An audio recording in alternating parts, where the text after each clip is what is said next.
Okay, Assalamu alaikum everyone. Thank you all for joining us tonight. In the light of Sayyidah Fatima alayhi salam's wafat and International Women's Day, Al-Mahdi Institute presents Are We Equal? The purpose of tonight's event is to explore gender equality in Islam through interactive discussions and dialogue with panelists and of course you, the audience. Tonight's program will be split into two panels. The first panel will involve 10-minute talks by our speakers, followed by a 30-minute question, answer and discussion session. The second panel will be an interactive voting session, giving you the opportunity to vote on a set of questions using your yes or no cards, which you all have on your seats. Okay, and after that we'll be having brief conclusions by the panelists and we'll end with refreshments. So let's get started.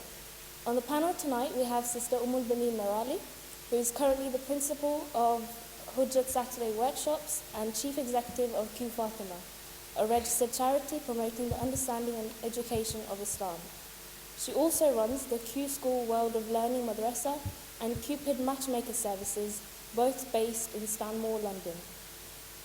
Aside from her community work, Sister Ummulbanin Merali also is an executive member of the Harrow Interfaith Council. Secondly, we also have the man who needs no introduction, but I'll give him one anyway, Shaykh Arif Abdulhussain, who is the co-founder and director of Al-Mahdi Institute. He's also a senior lecturer in Usul al-Fiqh and Muslim philosophy at the Institute. Shaykh Arif was educated in Madrasa Sayyid al-Khoy in London and Hawza al-Miya in Qum, after which he co-founded the Al-Mahdi Institute and has since been at the forefront of educating future generations of innovative thinkers and scholars. He's also dedicated towards interfaith and intrafaith work locally and globally. Finally, we have Ms. Nazmina Dhanji, who currently heads the Department of Arabic Studies at Al-Mahdi Institute. She's also a research associate and translator. After completing her BA in Arabic at SOAS London, Nazmina went on to pursue further Islamic studies at Damascus University and Qum, Iran. Aside from translation work, Nazmina has also worked on subtitling various Arabic films and documentaries.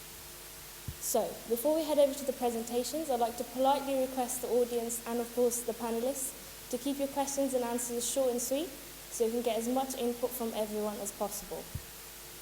So, we'll start with the first panel. I'd like to present Sister Ummulbanin Merali, who will be speaking on Does Islam give the same rights to men and women?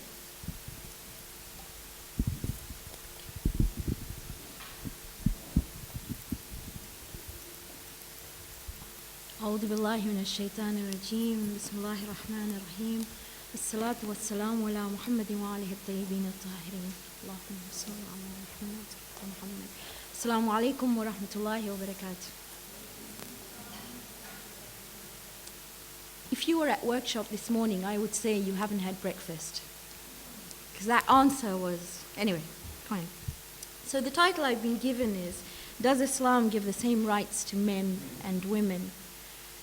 I'll warn you, I'm not a scholar. I'm a mother of 5 kids, a grandmother of 1, and I love kids and I love the Quran. So I'd like to define rights first.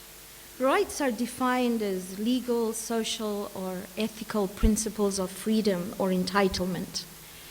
And possibly the ultimate right or entitlement is freedom of thought. To be what you want to be, or if you're besotted with Imam Ali and Yahweh Tabarak, then أنت كما أحب فاجعلني كما تحب, which is you are to be allowed to be what divinity loves you to be. That's the ultimate right. Then I'd like to look at Islam. I mean, which Islam are we talking about? Is it the one that was brought by Rasulullah, which came to free every human being from the shackles and from the burdens that they had to enable them to reach their full potential? Or is it the Islam that is interpreted by most Muslims today and practiced today? The right thing for me right now would be to say yes to the Islam that the Prophet brought, and no to the Islam that is practiced and adopted today by most Muslims, and end my talk. But they're given me 10 minutes. And this thing here is very addictive. I'm going to use my 10 minutes and use the microphone. Now, before we look at the Quran from where I'm going to talk, I feel I'm a psychotherapist by profession. So maybe we should should use a concept in psychology called suspension of belief or disbelief. And I'll explain to you in simple language. My youngest daughter is 15, and she was very young. She watched or liked to watch a movie called Finding Nemo. Please smile if you've watched it. You know it, haven't you? Okay. So in Finding Nemo, there's a fish whose mom was attacked by a barracuda, killed by a barracuda attack. You know that, don't you? And Nemo gets captured, and his father looks for him. To cut a long story short, the strapline of the film is fish are friends and not food. If I had offered my daughter fish fingers, which she loved, in the middle of that movie, she would have told me, "Ma, fish are friends and not food." So by that I mean, when we look at this book, you've got to deprogram yourself from all the lectures you've had, from all the, all this stuff that's been put into you, and look at it with a clean piece of paper. Okay. I'm not sure we can do that, but we can try. So if we look at Quran, where broadly the focus is to know the Creator, or as a scholar on my left would say, God-centricity, and also to accept accountability. That's what Quran looks at. And therefore, to reach your own full potential, you find that every single existence that is mentioned is based on the interplay of opposites. So male and female are equated with lots of verses. Maybe most of you know these, but maybe the verse like Ya Yubinas, or people in we have created you from opposites, from one man and one woman. وَجَعَلْنَاكُمْ شُعُوبًا وَقَبَائِلَ لِتَعَارَفُوا, made you into nations and communities or communities and nations, so that you know each other. إِنَّ أَكْرَمَكُمْ عِندَ اللَّهِ أَتْقَاكُمْ. The most honored with God is the one who is God conscious. There are many ayahs, like one of صَالِحًا مِنْ ذَكَرٍ أَوْ أُنْثَى وَهُوَ مُؤْمِنٌ فَلَنَحْيَنَّهُ حَيَاةً طَيِّبَةً. So if you have done good deeds and you believe, we will give you a good life. That's a wrong translation. فَأُولَٰئِكَ يَدْخُلُونَ الْجَنَّةَ, you will enter Jannah, so on and so forth. So, if we look at this audience that Quran is aiming this at, they behaved horrendously to all women, except the elite. In Surah Al-Taqweer, we find even buried girls. وَإِذَا مَا أُوْدَتْ سُعِلَتْ بِأَيِّ ذَنْبٍ قُتِلَتْ. The newborn child will say, or newborn infant girl child will say, for what reason was I killed? One man challenged the norm, and he changed this by reading this book that we have. He stood when his daughter walked in. He told us you would never succeed if you didn't respect the woman that bore you. He stressed that women were al-madrasa. If the women were not enlightened or happy, generations would not be balanced. So Makkan Quran is quite easy to understand. Madani Quran, in fact, Surah An-Nisa begins with Ya ayyuhan nas, O human beings, ittaqu rabbakum alladhi khalaqakum min nafsin wahidatin wa khalaqa minha zawjaha. We have created you from one soul, and from it your partners or spouses. So men and women represent two forms of divine energy, male and female elements of a single self. But Madani Quran, in essence, predominantly will talk about outer awareness, of cognizance, of courtesy, of boundaries, of how to interact, how to honor, how to protect and look after women. Because social boundaries will require divine laws. And we find that in Madani Quran. There is a network of guiding principles. Problem is how we looked at them. The dreaded translation of 434. Surah An-Nisa, ayah 34. I'm sure you all know this. It's always thrown at us, okay? And when you look at that ayah, suddenly, some man who translated this says you're allowed to beat your woman.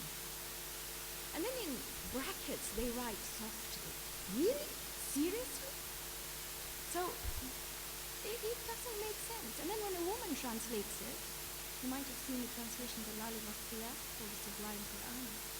And she translates this one word, Wadribuhunna, which has Daraba has about 15 meanings, and a scholar on my left will talk about it too, if he ever wants to. But in essence, the men don't like it when she says that the word that is to be used is that move away, give them space, go away. They love saying beat them. Right? There's one example of how things happen. So anyway, what happened? those rights which were brought to free women became her very shackles. The entitlement of protection became a means of control. And control is tyranny, in whatever way you look at it. So my gender retaliated. She showed less compassion. She stopped being complimentary, and she became confrontational. The rights which were to respect, protect, uphold, and uplift her, to be able to give her this growth, to be able to reach her full potential, became controlling, manipulative, and exploitative. So I'd like to end this 10 minutes with an address to the male gender. There's not many of them here. They're right at the back, and then I've got one at the left. So I'm going to be a little bit, just a little bit talking to you. You can close your ears if you want. It'd be good for you to hear. Every year when Ayam Fatimiyya comes, or Mother's Day, or International Women's Day, so I'm invited to speak. And subjects are women's role. I'll give you the last few in the last few weeks. Women's role in our intellectual heritage. Do we need women? Women's role in organized religion. Are women equal to men? And so on. When I look at them, I smile and I think, seriously? Since time immemorial, you know we are equal. Why are you asking such questions? Why are you resisting, as Lali Bakhtiyar translates nushuz? Pick it up. So why do you still clip our wings in the name of divinity? The Arabs may have buried their daughters under the earth, but you bury us with your oppression and you coat it in religion. You know what? You may have reached the cosmos. You may have become leaders of large nations and run multi-billion organizations. But we're your strength. We really are. We are so much better at providing the much-needed foundation for future generations. We made you who you are. Jalaluddin Rumi in his Masnavi writes, in the view of intellect, heaven is the man and earth the woman. Whatever the one throws down, the other nurtures. We are better at harnessing and nurturing spiritual and emotional energy. Even the most awesome man who walked this earth, he died inside when his Khadija died. His most perfect student, the magnificent Lion of God. When his Fatima left the world, he was a different man. He'd lost that will, that strength. So I have a question. Who in God's name gave you the right to control us and deny us the freedom to walk our own way? And you know what? I don't see any seminars that are titled, how do we correct the immense justice we have done and are still doing to women? I don't see a seminar that says, how will we collectively answer to God? My gender just asks for one thing, and that's give us our God-given right. That's my offer.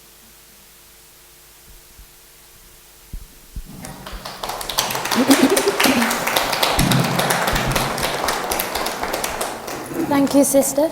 We'll now be hearing from Shaykh Arif. We'll now be hearing from Shaykh Arif Abdulhussain, who will be speaking about Imam Ali on women and the Nahjul Balagha khutbah. Bismillahirrahmanirrahim. Assalamu alaikum wa rahmatullahi wa barakatuh. I was given a different topic, but I can definitely entertain that question during the next session of the open discussions. So my topic was the rights of women within an existential framework. The problem within Islam and Sharia stipulated rights arises when we give finality to Sharia system of rights. When we say the Quran is eternal without understanding the meaning of eternity, when we say Quran is to be understood as literal capacity without understanding why it ought to be understood in its literal capacity, and when we say Quran is the word of God without understanding what it means to attribute the word of God to Quran, then we come out with this notion that whatever the Quran has, and in line with that whatever the Prophet said, is permanent in its literal form till the day of Qiyamah. What this then says is that whatever the Quran stipulates in terms of laws, regulations and rights have finality. And that is when we have the problem of addressing, well, are we not equal to man? For example, I do understand the verse very literally, that beat them and confine them to their quarters. Now, obviously, that is unfair. So why does the Quran say it in the first place? I mean, I ask a question. Didn't God in His infinite wisdom know that فَضْرِبُوهُنَّ, beat them, has an apparent meaning of striking? So why did He use that word in the first place? He shouldn't have used that word. He should have said something else. He should have said, leave them. Arabic language is not without vocabulary, yes? So I think it's commendable that Leila Bakhtiyar, is that the one? Yeah? She makes this attempt, but obviously it just says that God does not have enough words to accurately depict the regulations within the Quran, yes? The whole problem is with God and the way God speaks in that case, if we need to interpret God to such an extent and it poses such problems. The problem really is with the notion of finality to the Sharia system. Within the existential framework, what we understand is that whatever the rights the Sharia was giving was merely giving in line with that which promotes growth. The existential framework is all about what is the fundamental thing we are doing. We are all growing, yes? And we are growing in different contexts. Now when Sharia comes, it has to be mindful of the context. And in accordance with that context, stipulate a system of rights that would assist in the promotion of growth. Sharia has to be what we call very pragmatic. So now, the Sharia says that if you transact or if death befalls you, then bring upon 2 male witnesses. You can correct me on the verse, but I'm just talking about the essence of the verse. And if you can't find 2 man witnesses, then find 1 male witness and 2 female witnesses, so that if one may forget, the other one can remind her. The Sharia in itself, here, the Quran is indicating that the reason why the ratio is 2 to 1. Because women, back in the day, were not accustomed at retaining knowledge, because the way in which the community in Arabia was. They were not promoted in that way to evolve intellectually. So the Quran has to be very, very pragmatic. It merely means that the Quran and the Sharia is looking at the limitations of the community, and in accordance with that is stipulating a system of right, which is, don't put that noise in front of me, put it on, it's distracting me. And every time I say something, it's going like this. And I'm thinking, wow, what wrong have I said so far? Women, you frighten us. So there's no finality about it. It has to be very, very pragmatic. Now, Sharia system can only give rights, as we say, in accordance with its context. Now, what is right? What are rights based on fundamentally? They are based on aptitudes and abilities. Rights are always in line with aptitudes and abilities. And rights cannot be given. Rights are natural. They are procured with ability. So Sharia giving rights is secondary. We don't need Sharia to stipulate rights. Yes, that's the first thing. Sharia merely enlightens us in accordance with what is factually there. So Sharia does not do anything for us in that sense. Whatever the Sharia is doing is based on existential features of how things are. Nadia is raising her brow. And we, in our experience, are able to derive the very same thing. So when the Sharia says something to us and we say, yes, this makes sense, it shows that existentially we've already derived that.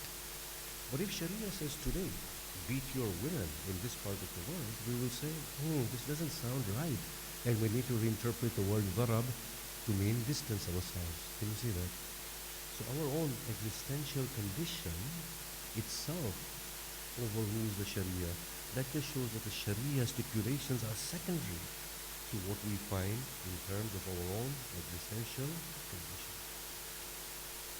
So here it is. Sharia stipulates a system of rights in accordance with the aptitudes. It has to be very pragmatic in its own context. What that shows is that there is no finality to anything that the Sharia is saying. If we have women who are accustomed to retaining knowledge in this part of the world, you will need one woman to bear witness, just like one man. A woman can divorce a man, as a man can divorce a woman. Yes? And we have examples of this, all of this, within the Sharia itself. But two, as we said, there is no finality, and rights are based on abilities and aptitudes. But two, what we understand is that the system of rights within the existential scheme, I'm going to use these terms and explain them, is both gradational in its verticality and relativistic in its horizontality. What do we mean by that? That as the community progresses in its own growth, the system of rights change in terms with newer capacities and abilities. So whereas at one point, the Sharia would probably be adamant that a woman should not adjudicate. At another point, the Sharia would have no problem with it, because the female mind has evolved. What the Sharia does is, it stipulates rights in order to promote that property of growth and self-realization. And when it becomes counterproductive, it itself wants it to be challenged. So they are gradational, just like a child. Child has certain rights to be fed, so on and so forth, but when it grows, then the rights change in accordance with aptitudes. So that is known as the vertical gradation. No society is at a point of stagnation. Everything is in motion. So the system of rights continuously changes. There is no finality to it. On the horizontal line, we may have simultaneous coexisting communities that are evolving very differently. So whereas within the United Kingdom, a woman may be able to discern her situation and govern her affairs, a woman elsewhere in the world may not be. So simultaneously, you can have a system, and Sharia will ordain this. Whereas in one region, a woman is empowered, and in another region, she is empowered to a very limited level. In one region, she is, let's say, possessing rights to the level a man is, or even greater. So let us talk about inheritance here. In this part of the world, it would be unright for a woman not to inherit as much as a man inherits. But in the Middle East, it is only right that the woman inherits half of what the man inherits. The reason for that is, of course, maybe it's not the most accurate example in keeping with what I've said, but in this part of the world, women are carers and providers. There, the man is expected to provide. So we can have this relativity. And if you go to, let's say, certain villages of remote countries, it might be possible to say that there would be a necessity of two women bearing witness to, as opposed to one man, because they're not accustomed to retaining knowledge. Okay. And in certain other regions, you might find that two men need to bear witness as opposed to one woman. It depends on how they have evolved. So that is the gradational system and the relativistic sort of understanding. Now, I want to conclude with one thing. looking at the Sharia system of rights, from what I have understood, it is quite possible to say that certain rights that the Sharia is giving might be essential rights, in the sense that they do not fluctuate. Whereas everything else fluctuates, I've just said that. There is nothing that is stagnant. Everything changes as we evolve. But because Sharia sometimes becomes adamant, very adamant, in certain rights that it talks of, it brings out this possibility, but we have to calculate this and try and understand it, that there may be certain rights that are essential, that they are in line with our nature, and they are most beneficial in the growth process. Now you might ask, well, what is that sort of a right, or what is that restriction? The only example I can think of is polyandry. The Sharia is very adamant that one woman cannot have two husbands for a variety of reasons. And that to me appears to be something which is an essential thing. But as I said, it needs to be worked out. And thank you all very much. Thank you, Shaykh. So last but not least, we'll have Sister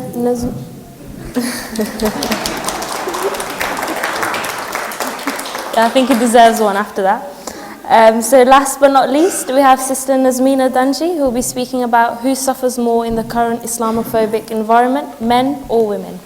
Thank you.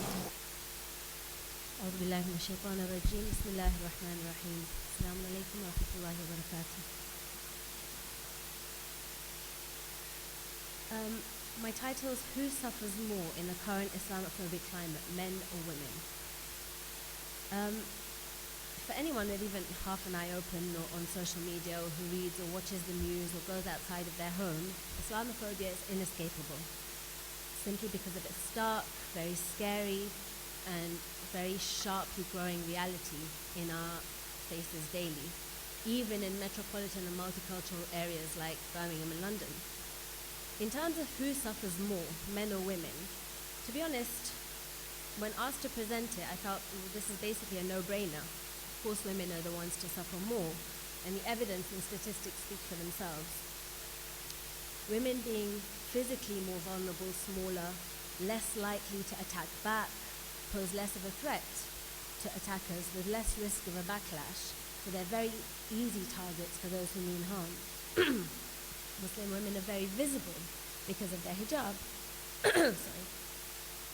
They're representatives and flag bearers of the faith, not necessarily because they choose to be, but through a simple act of devotion to God and His commands suddenly puts them in the limelight as carriers of this heavy burden. Of course, men too face Islamophobia because of their beards, as do Sikhs and Hindus, but now with the rise of the fashionability of the beard movement, beards are somehow not worth the hassle, as the attacker might be growing a beard himself and then feel quite sheepish attacking someone, another bearded fellow. The main contention and the main thing that women are made to feel is that they are somehow responsible. They are ISIS. They are the face of terrorism. And they have to blend in and not be different. They're made to feel wrong just for walking in the street. There's also an assumption here that women are uneducated, or they can't speak English properly, or they can't hear. Women are constantly having to not only be on guard, but also prove themselves constantly through impeccable English, impeccable manners, a lot of pressure to conform. So they're made to feel stupid, or that somehow they have to prove themselves all the time. And there are lots of statistics from Talmama, CARE, IHRC, MCB, even Gallup polls, to show just how much women are victimized in the recent political climate, mainly at the hands of white males between 15 to 35 years old. In just the 1 week after the Paris attacks, incidents of Islamophobia rose by 300% just here. So Muslim women have been kicked, punched, pushed off buses in front of trains, had shopping trolleys rammed into their bellies, faced barrages of verbal abuse, and these are only the documented cases.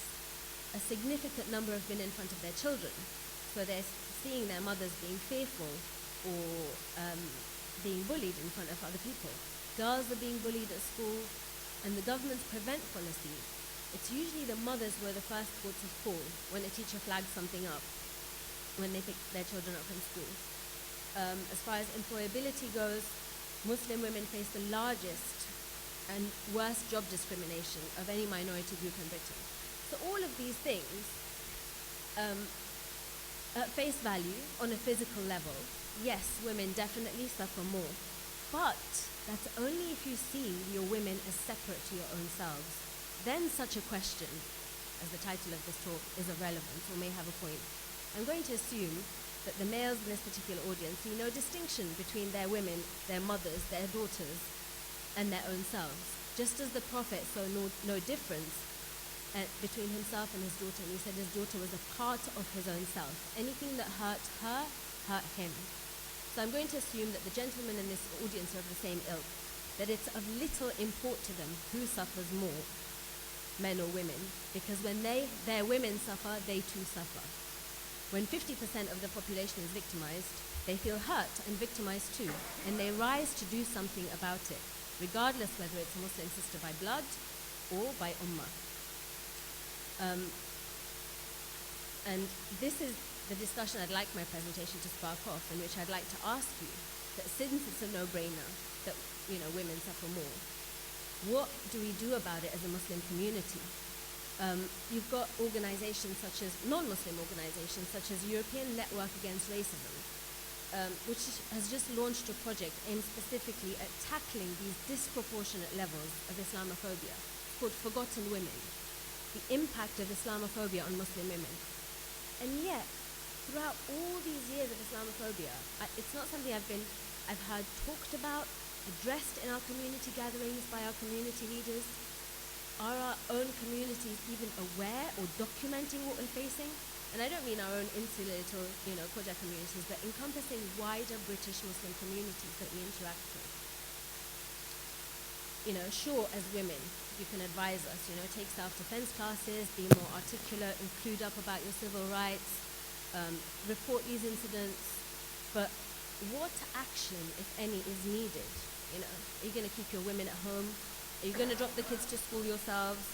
Are you going to keep women from going to work, tell them to take off their hijabs?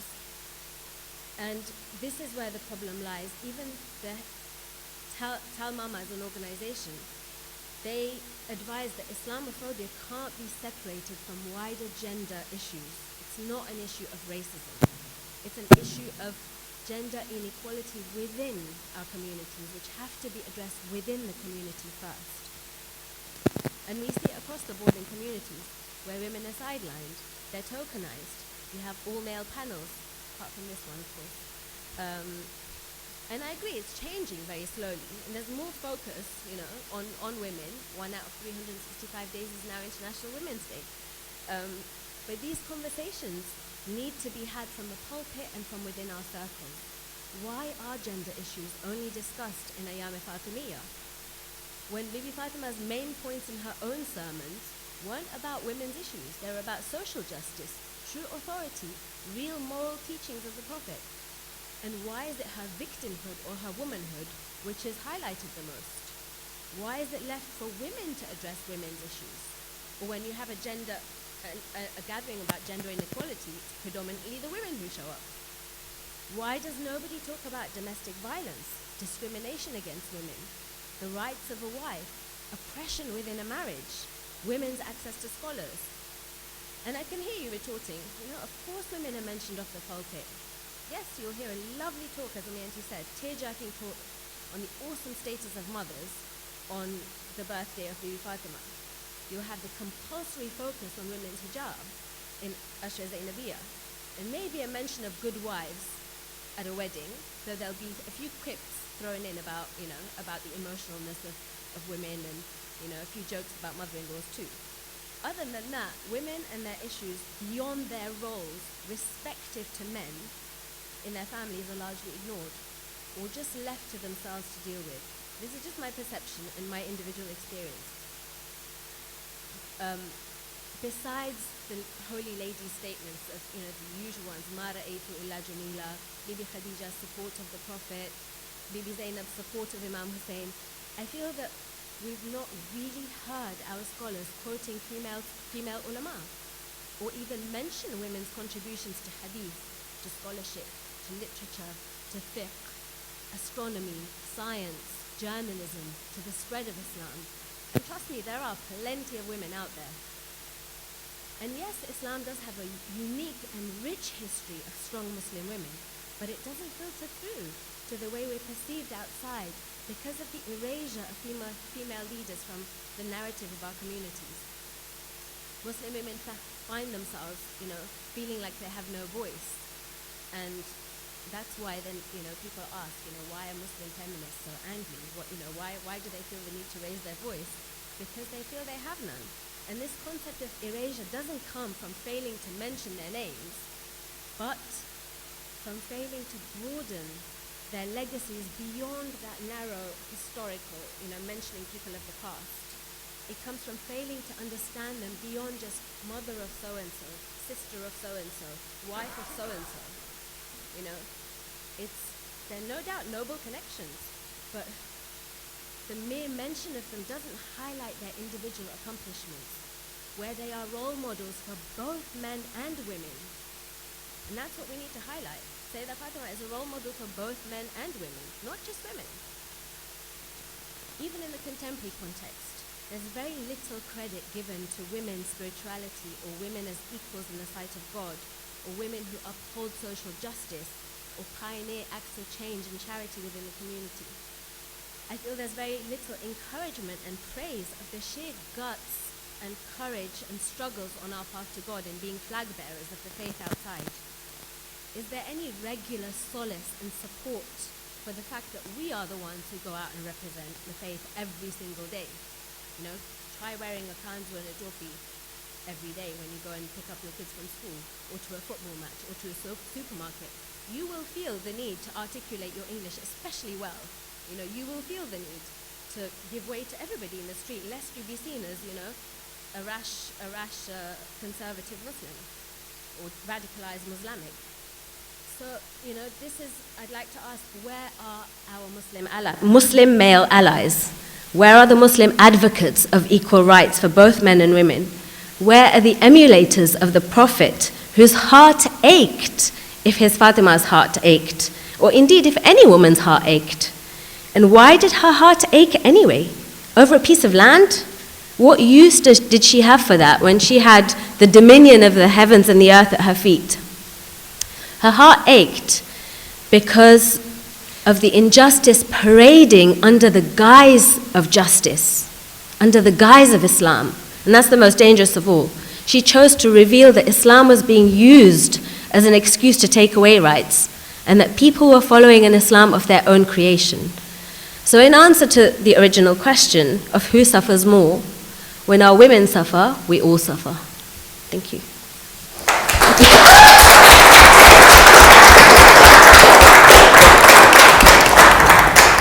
Thank you, speakers, for your very thought-provoking presentations. So we'll now head over to the question and answer discussion session. So the floor is yours. Do you have any questions for the speakers? If you would like to direct your questions to a particular speaker in particular, just say. Otherwise, we'll have the best speaker to answer. Anybody have any questions?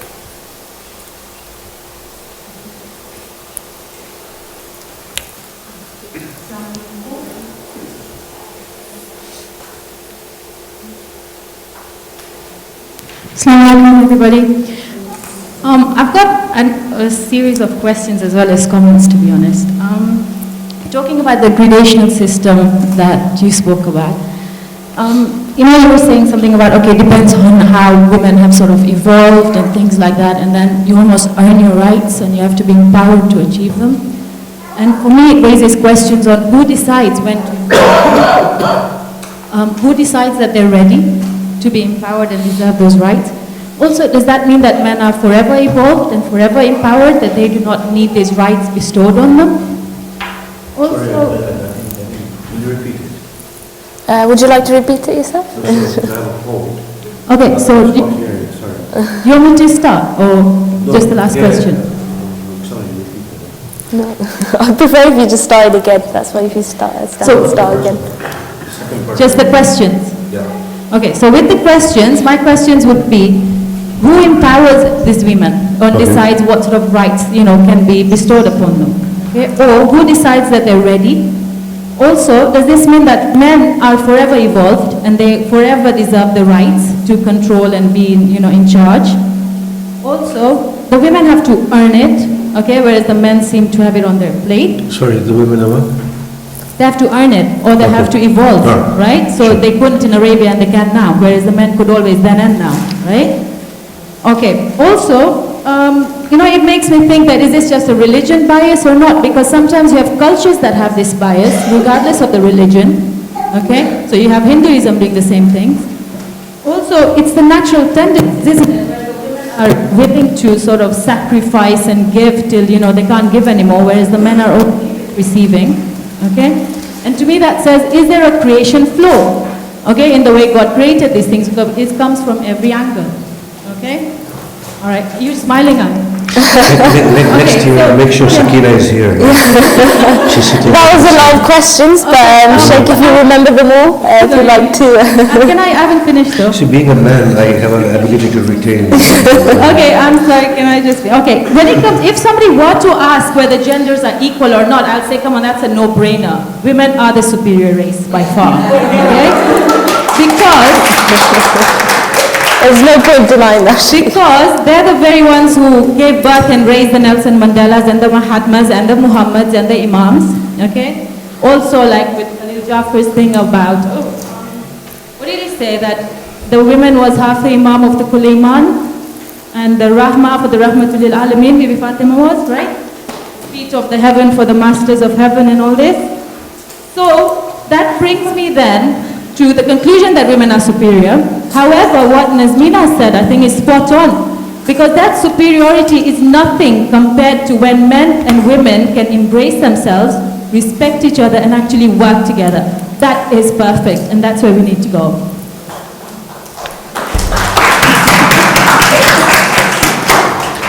I don't think there was a question in there.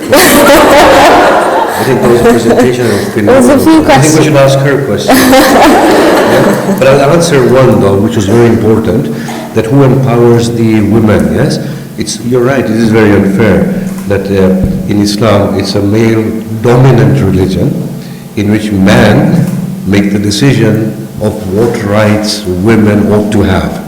In democracies, yes, at least it's a little bit more advanced. Of course, male minds are still manipulating female minds. Even here, you might not want to hear this, but at least the women can vote, yes? And say, no, we demand this. We have to go down that route where people have the right to determine their own state of existence and their future. The Muslims need to go down that route, and the Sharia needs to relent and allow for this. Sharia, as I said, has no finality, yes? It's always in line with the existence and the nature of existence at any given state and in any given context. The other thing you said that was extremely important, but I have forgotten. Are men fully evolved? No, of course not. Men are not evolved at all. We are evolving as we go along. So you can see from feudalism, monarchies, to feudalism, to democracies, to communism, we're always changing. We are always evolving. But what you are trying to say is, in comparison with women, are men fully evolved? That's what you're saying.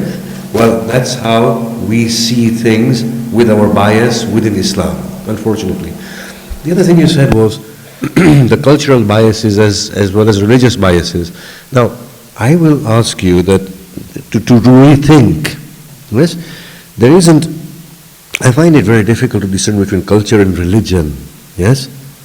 Culture and religion, I don't know how to discern between the two. Facets of culture which are unproductive needs to be challenged.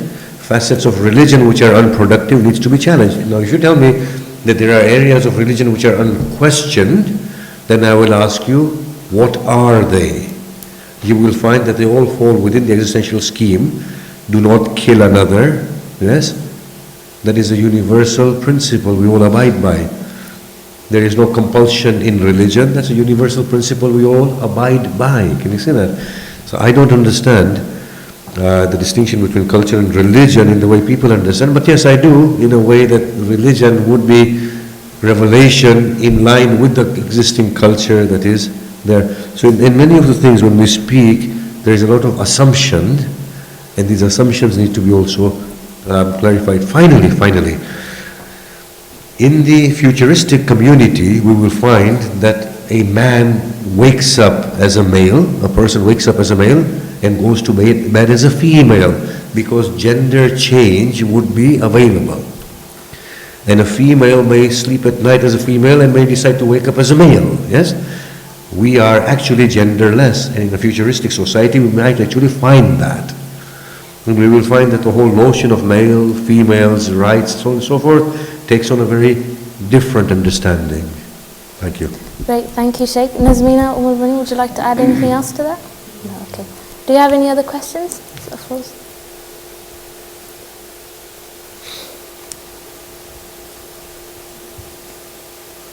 If you'd also like to stand up and pose your questions so everyone can see you. I just wanted to point out that the argument that you're putting forward in terms of Sharia evolving with the evolution of people, I think what it's missing is that currently, and so far in history, the execution and the interpretation of Sharia have been controlled by men. And that ultimately influences the actual content and the actual sort of, manifestation of Sharia, right? So it's not just depending upon the evolution of human beings or, of women and men and genders and so on in different societies, but actually it's very much influenced by where Sharia is coming from, who is interpreting it as well. So I just wanted to point that out. I agree, 100%. Okay. Do you have any other questions? Any comments or questions? I'm sure you have a lot of questions. Well, you must have heard recently there was the government commissioned and published a report called the Normative Islam Report, to basically come to a consensus of what normative Islam is in the UK, as opposed to the radicalized Muslimic Islam. And it was based on interviews with 150 British Muslim influencers. And of those 150, less than 30 were women. That's less than 20% female representation. So they were basically too blasé or apathetic to seek out the female view. So male privilege decided who was influential. Then those influential males' views were upheld and considered to be normative Islam, as the authors themselves concluded that this was actually representative of Islam. And this is a sad state of affairs, that should be the case, but for women, we have to actually go out there and demand the rights and actually, make ourselves heard, whereas this is just seen as a status quo. So yeah, going back to Afroz's point that men are the policy makers, they just have that male privilege of being that. So the problem is not with Islam. No, it's with, men having hijacked Islam. No, but I'm just saying here, it's nothing to do with Islam. The problem is that man, globally, regardless of culture or religion, has been unfair to women, right? More so than Islamic man. Excuse my language. No, I just want to know if men are all bad or just Muslims are bad. No, they're not bad. You just use to control it. So all men control women regardless of their religion. There are very few exceptions, like the scholars sitting on. So in the British Parliament we find more men than women. Is that by right or is it wrong? So there's something wrong there. It's a general thing. I don't think there's something wrong. I think that's right, but I think it's just hijacked every part of it. So the male prophets were, I don't know why, more than female. Okay, anybody else? It would be nice to hear some male opinions on the topic. You're outnumbered, but it's okay. More male female prophetesses? Why are there more male prophets than female prophetesses?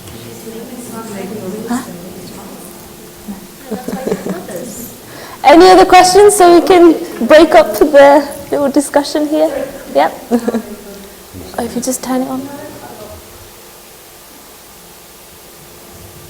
I think this is again more of a comment rather than a question, but I would be interested to know certainly the female members of the panel's opinions. Sorry, Shaykh Arif. Not excluding you on this. I'm a woman inside. I have that soft heart and I can easily cry. Good to know. It's mainly just that I personally sometimes feel as though all of females, and especially young females in general, are labelled as wanting equality and being women's activists, etc., and this sort of myth that we want equality. I actually don't think it's so much about being equal.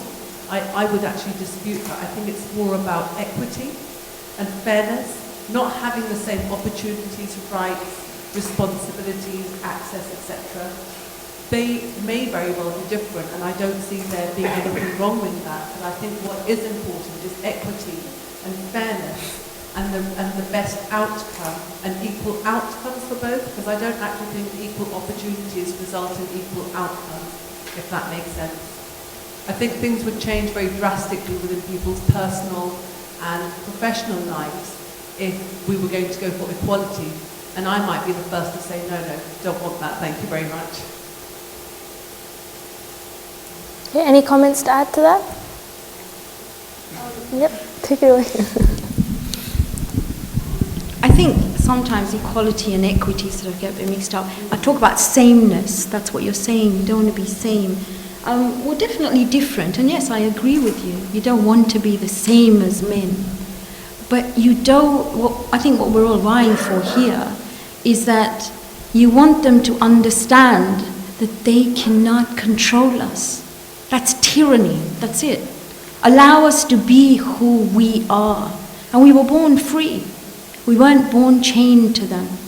And you know what? I'm not a man hater, I love them. They're gorgeous. But, big but.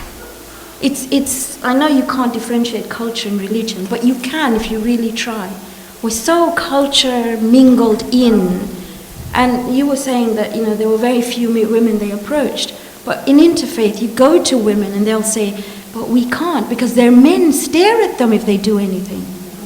You know, it's tough. In my younger days, I was petrified. I mean, now, you know, it doesn't really matter. They don't scare me anymore. Any other questions or comments anyone would like to add? I still haven't heard a male opinion or question on this, and I'm waiting. Anybody at all? No, but it is true, isn't it, that men are dictating what women should be, how they should think, and how their outlooks ought to be. It's true. It's a theme with men in all cultures, all religions, and across the globe. There is that injustice, as Ummulbanin is saying, men are controlling women, and women are supposed to accept being subordinates of man, and I think we see that very clearly, definitely. And there is something wrong, and something does need to be understood here clearly as to what has happened historically. Yeah. And religion has given it the endorsement as well.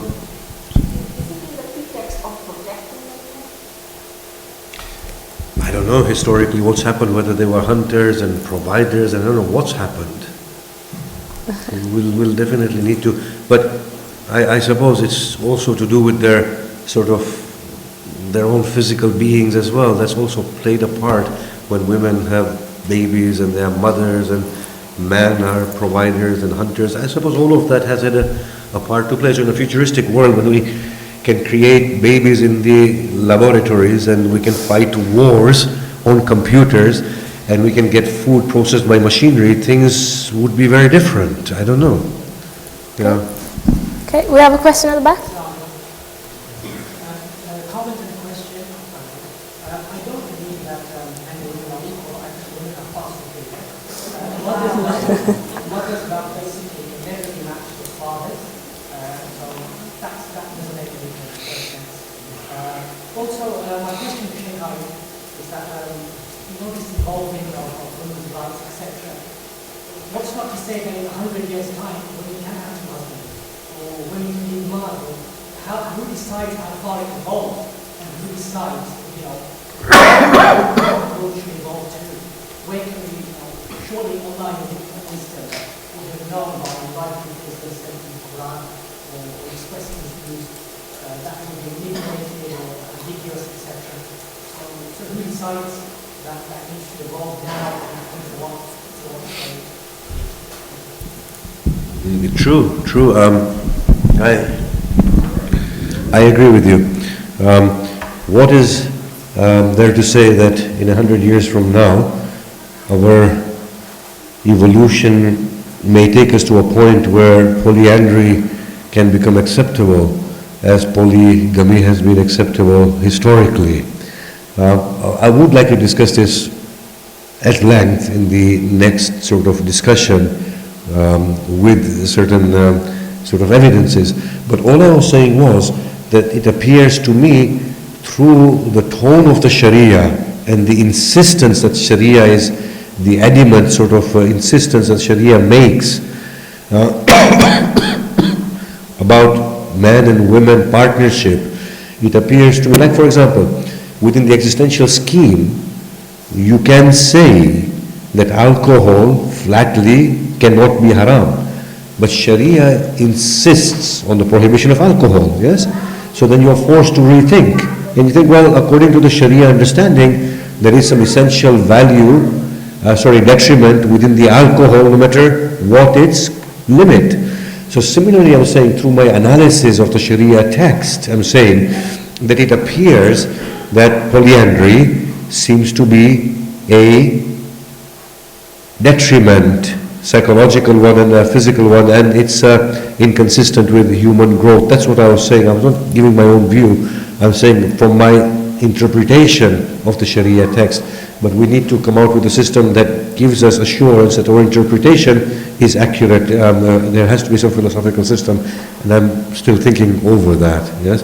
And at this point in time, my bias is talking that a woman should not be married to more than one man. Nazmina and Ummulbanin, what is your take on that?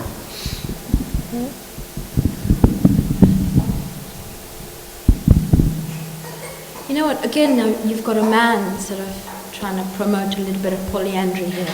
Right now, at this moment, maybe the future will be different. I mean, one is enough. Looking after two, 3. God. There you go, that's my answer. Great, short and sweet. Anybody else? Yeah. We'll give someone else a chance. Anybody else? If there's nobody else, then... Okay, fine. We'll go back to you. We got a mic anywhere? Okay, a mic person has disappeared. Yeah. Oh, just in the middle here.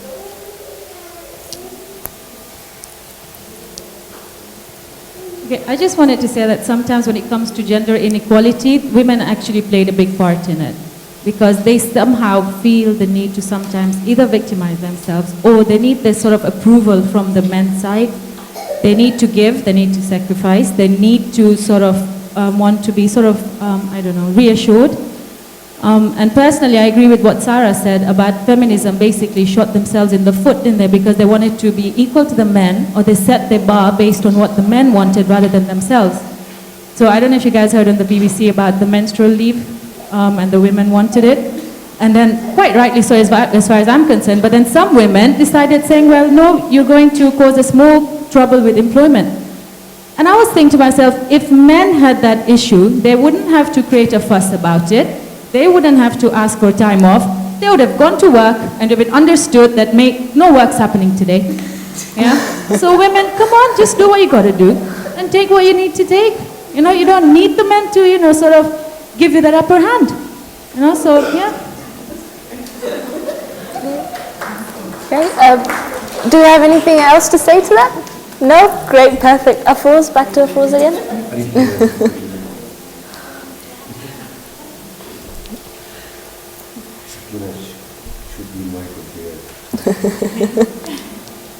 You you're free to join the panel if you like. Can I just say on the subject of polyandry?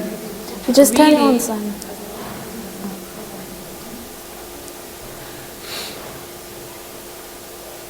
Really, if we're talking about the evolution of women's rights, what I would like to see is greater recognition of a right to woman not to marry and still be valid as an individual and as a Muslim, right?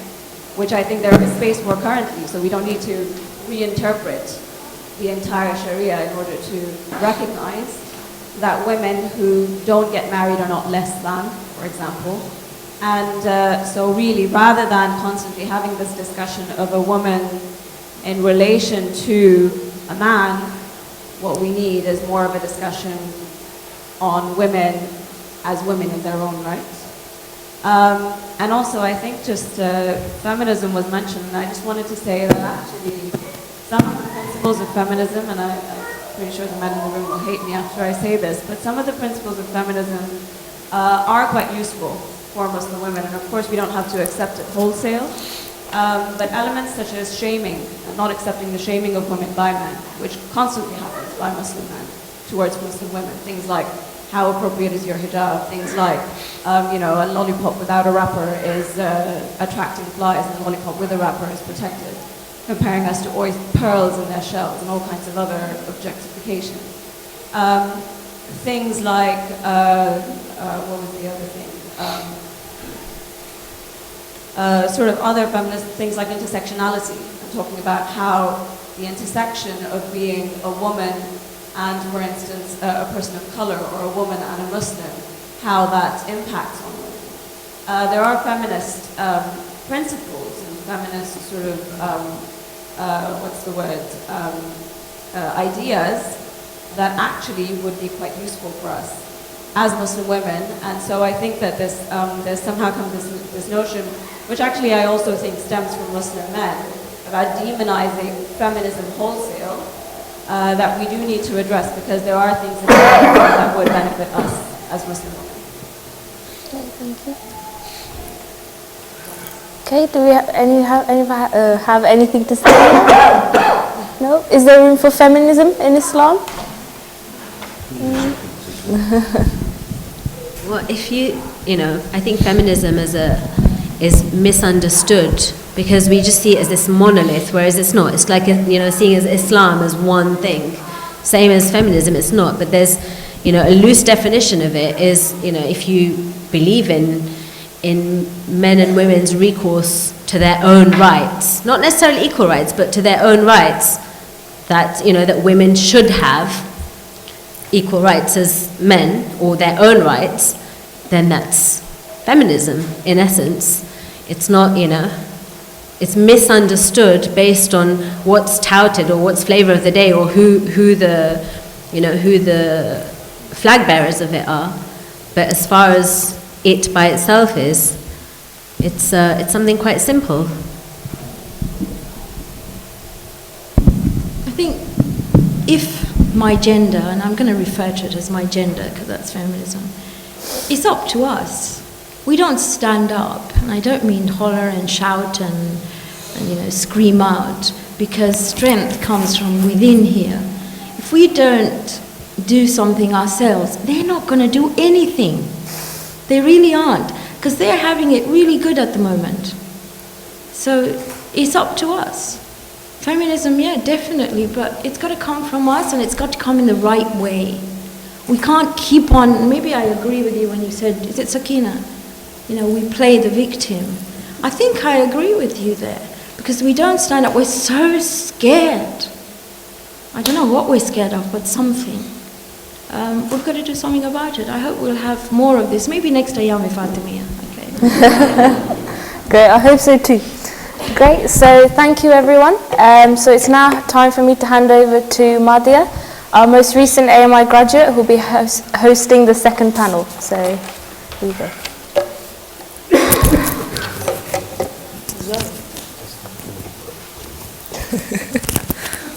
He's coming back, he's not running away. Should I carry on, or?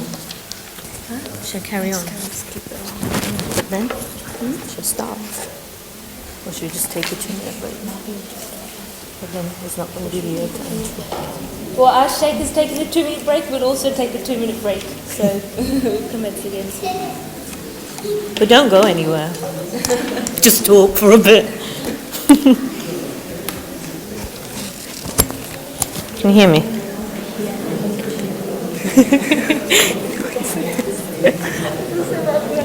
Where's my phone? I just need it for the time. Oh, is that yours? Yeah. I took it thinking it was one. Yeah, here. This is your announcement for later. Yeah, just put it there, I'll get it. Okay, and then what, I'll just press this. Oh, I'll and do get it this. from here. Okay. So then will you? Yes, Will you press it? Will you keep pressing it then? Huh? Will you keep pressing Yeah, it? I'll keep pressing it. Okay. Am I blocked? I'm blocking it though. Blocking it.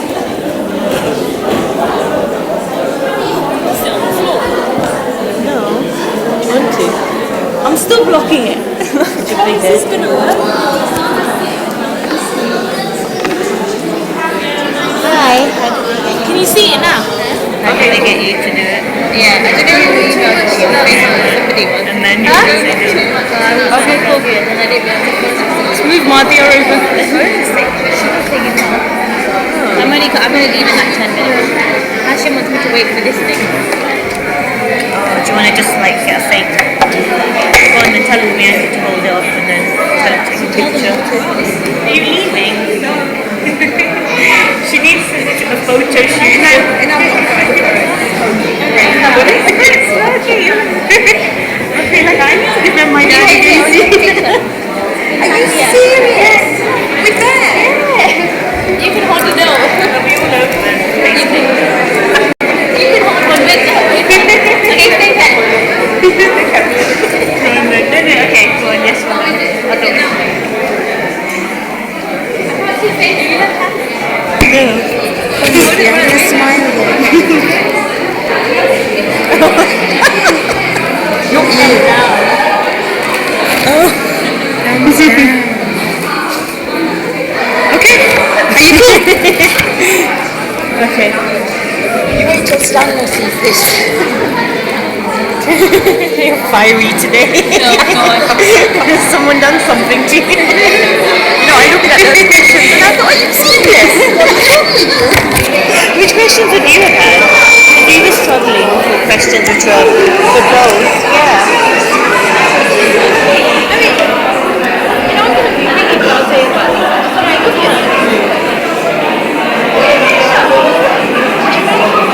Well, I didn't like them, but I had to wait them to be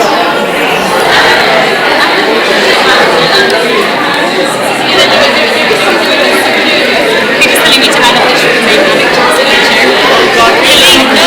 It's not. I said that shit. No, okay, go sit down. Oh, don't be silly. Are you being serious? Why is this like all clicky? How do you get rid of it? I don't know how you get rid of it. It's not really editing it.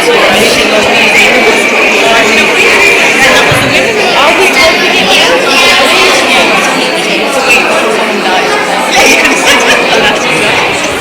Are you mad? I am John Wales. It's not your smell. Oh, yeah. It's Nazmina. Huh? Yeah, can I have the questions as well? Yeah, I've got the questions. Oh.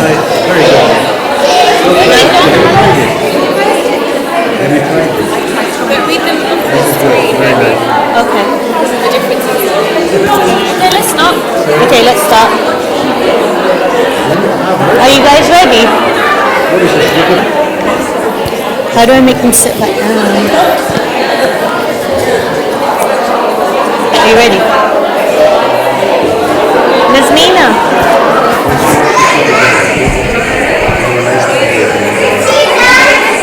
Okay, how do I start?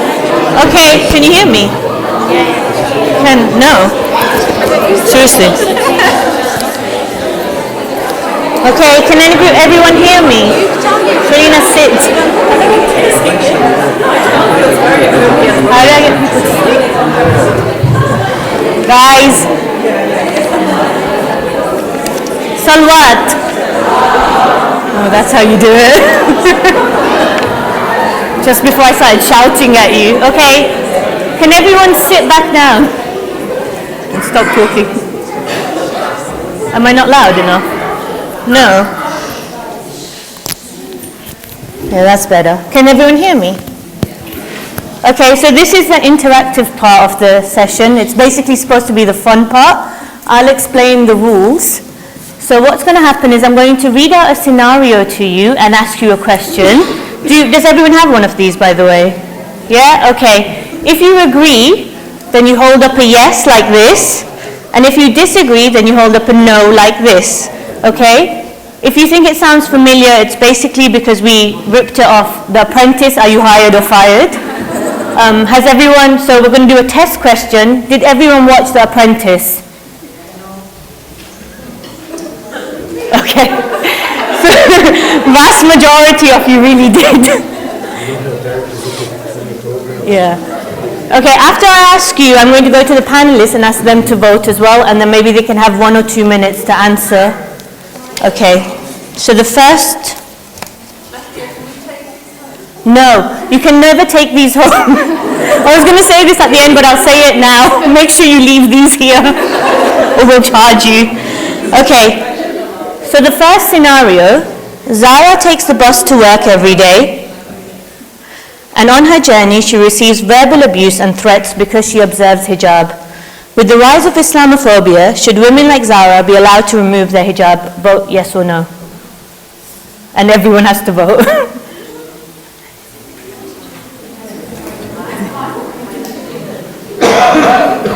Okay, has everyone... Is that a majority yes or no? Oh, come on. Come on, put it higher so we can see. All the way up, come on, let's stretch. Okay. I think it's majority yes. I think it's really equal. Okay, so put them down. Can somebody who said no please explain why? No, they'll vote after because they'll influence you. No, they'll vote later because they'll influence you.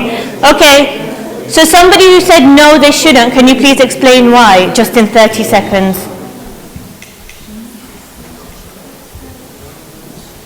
Anyone? You know what the question is. Tahir? Yeah, sorry, what was the question? Oh, okay. So yeah, it is on the screen. Huh? Yeah, but I read it out to you. So should women who are facing verbal abuse... my question is, if somebody who said no, they shouldn't take off their hijab, why did you say that? Because God told them to wear hijab. Okay, good. Because God told them to wear hijab, and if they die in the process, maybe that's okay. Okay, how about somebody who said yes, that they should take off the hijab? My mom. If your life is in danger, there are alternative things you can do. You don't have to wear your hijab just like the Muslims women do. There are alternative things. Okay, now I'm going to ask the panelists. Auntie? I have a living example of this. My daughter, after 13th of November, on the tube going into London, was kicked, pushed, called a terrorist. Now one of them could take it, the other one was petrified. So she used to wear a beanie to work and then get to work and put her hijab on. So it is petrifying. I have never seen a child of 26 shake so much. In fact, I sat her down and I said, take that off now. Literally. That's coming from me, by the way. She couldn't handle it. A bruised shoulder. It was just horrible. It was absolutely horrible. So I've seen this. Maybe before that I would have been, don't know, but definitely yes, tweak it. Okay, Nazmina, you spoke about this. What's your vote? If you can use these, that would be great as well. So, my vote is a yes. I feel that we, in terms of hijab, our discussions, about Muslim women often begin with hijab and end with hijab, and it's all about hijab. We define her in terms of her hijab. Oh, but does she wear hijab? And we make it as an all or nothing thing, you know, and we take it as Bibi Fatima's hijab, you know, and, you know, either wear it properly or don't wear it at all. And I don't think it's like that. You know, I think all of us are striving, and yes, it's a commandment of God and it's important to preserve our faith, but when it comes to your safety, your personal safety, your well-being, you know, a woman should have that personal agency to choose whether she feels, you know, safe or not. And there's a myriad of different possibilities. Just because you take it off on the way on that journey, or wear a more ambiguous form of hijab, doesn't mean, oh, she's taken off her hijab. You know, it's not like that, and we shouldn't modesty shaming or making people feel guilty and shameful for doing that is a horrible thing, where they then feel excluded and alienated from the faith and as if they don't belong. But people have different struggles. What may bounce off somebody's back, you know, verbal abuse or, you know, swearing or whatever, or even physical abuse, what may make one person stronger may shatter somebody else's confidence. So I don't think that there's a blanket thing as a collective, yes, they should, you know, they should not be allowed, or yes, they should. I think it's really down to the individual to have that personal agency to be able to. Thank you. I can't vote on this issue because there's been enough criticism that men are deciding for women. So I'm not going to say whether they should take it off or they should not take it off, yes? Hijab in terms of the physical covering, the whole regulation of covering is contingent to male attitudes towards exposed female bodies. What that means is that hijab as a female covering, the physical scarf in itself, may not be an immutable, universal regulation. Yes? So hijab in the way we are understanding may not be wajib in the way we are understanding. That's the first thing. So of course, when women are being abused or physically abused, then they should not wear a scarf that invites such abuse and animosity. They can resort to different forms of covering, as has been suggested, or not wear it at all. Yes? However, the real hijab, I want to just point this out, is, as we understand, modesty in the way we behave and the way we dress generally. Yes? Okay. Sorry. The second question, Sajida is vastly qualified and works in a large city firm in finance. She marries Asghar, who is less educated and works in retail, and they now have 2 young children. She faces the difficulty of giving up her career. Does Islam ideally expect women like Sajida to be homemakers and men like Asghar to be the breadwinners? Yes or no? Up. Yes. Okay, vast majority said no. Tahir changed his answer because he's scared. Okay. Literally almost everybody has said no. Can somebody who said yes explain why? So, did you say yes? Okay, can you just explain? I did say yes, perspective from Islam, not necessarily my own opinion, but I think again, like Sheikh mentioned before, I think a lot of cultures within Islam, that's why, you know, we have that idea that women should be at home and the men should go to work. But I don't necessarily agree with that. Okay, and so someone who said no.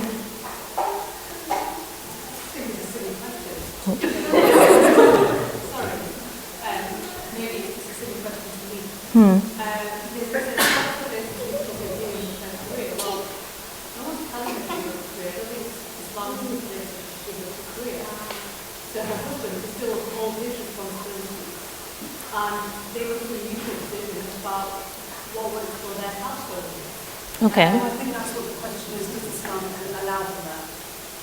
I think. Well, his responsibility, he's not holding his responsibility any less, whether she should give a career or not.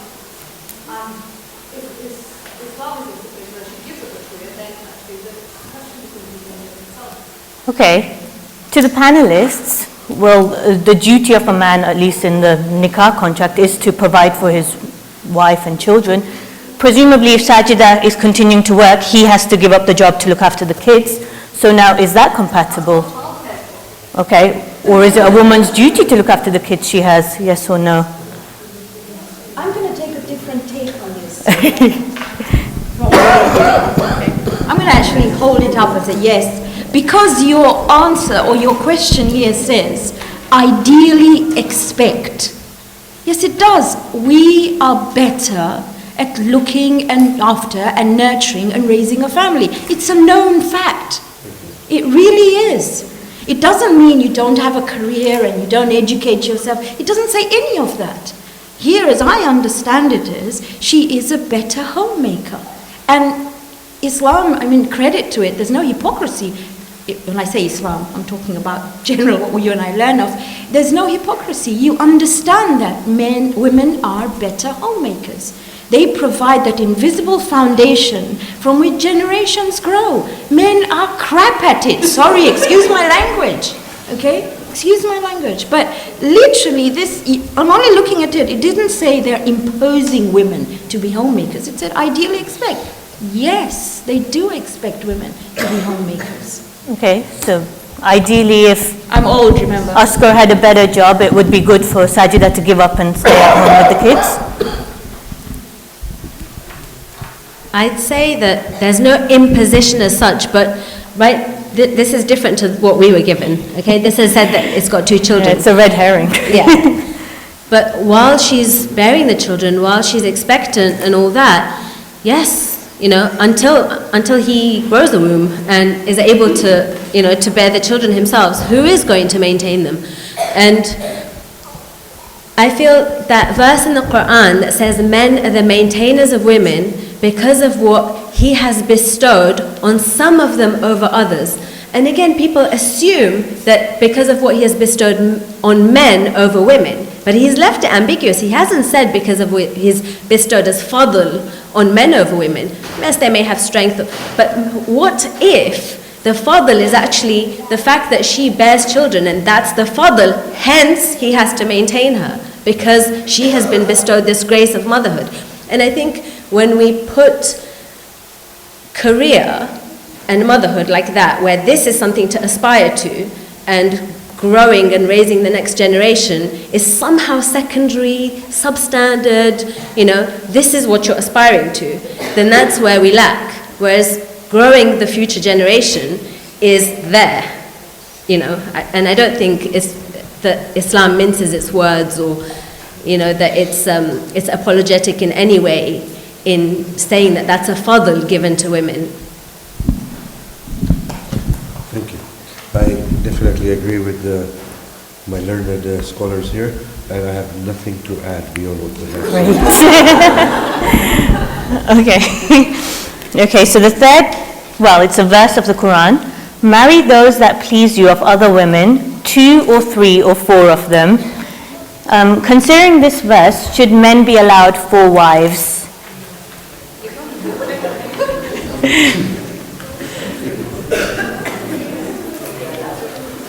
Yes. Put it up, put it up. Just going to say yes.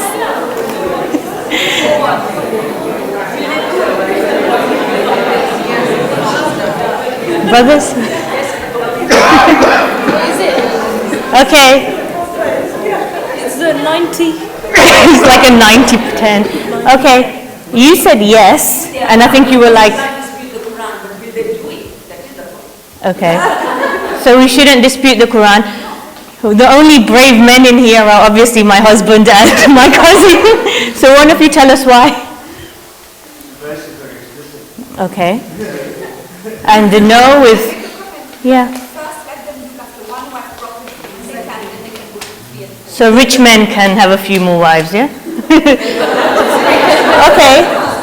So my question to the panelists, in the earlier, all of you, in the earlier discussion, we kept saying that it's to do with culture and to do with male interpretation. Here, the apparent meaning of the verse tells you that men are allowed more than 1 wives. So do you agree or not? Ask the scholar first. Ask the male. The Quran was revealed in a particular context, do bear that in mind, right? Okay. As we have discussed. So its system of rights are also based on the context in which it was revealed. You've got to bear that in mind. So there is no universal rule the Quran is giving. These are the sort of things that fluctuate with evolution and growth. So it's quite possible in a relativistic scheme that certain cultures, certain regions in the world, it might be a right thing to do, polygamy. Whereas in other places where we make a social contract or a binding commitment to the laws of the country, where then we have to stick strictly to monogamy, yes? But whereas other regions like South Africa, where polygamy is common, it's a way of life, and it's a very ordinary way of life, there shouldn't be a problem there. Yeah? Okay. Okay.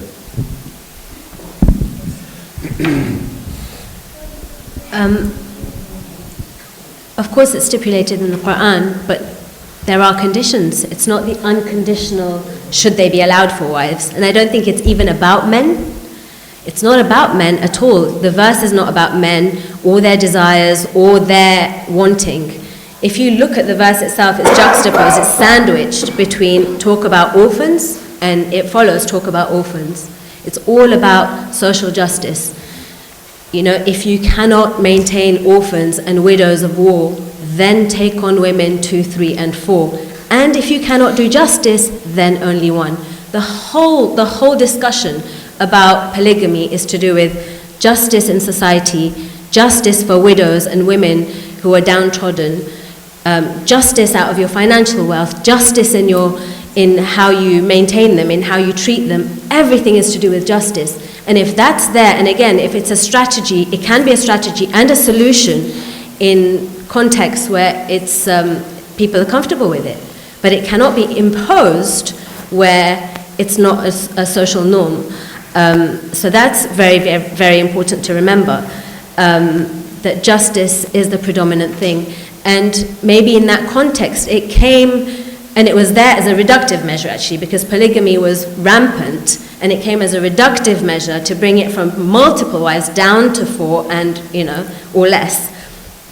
But it gave women dignity at the time.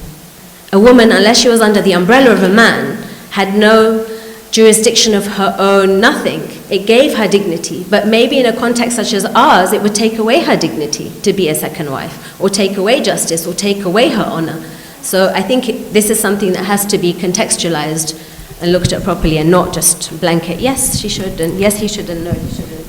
Auntie, before.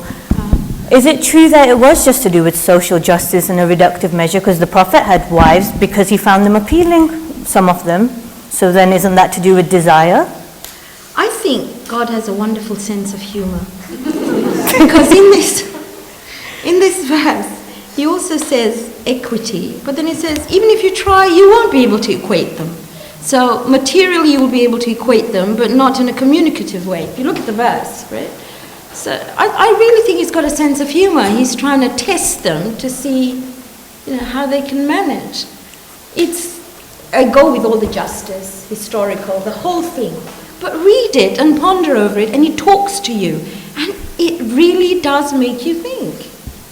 I think you've got to look at it with less serious, less scholastic view, okay?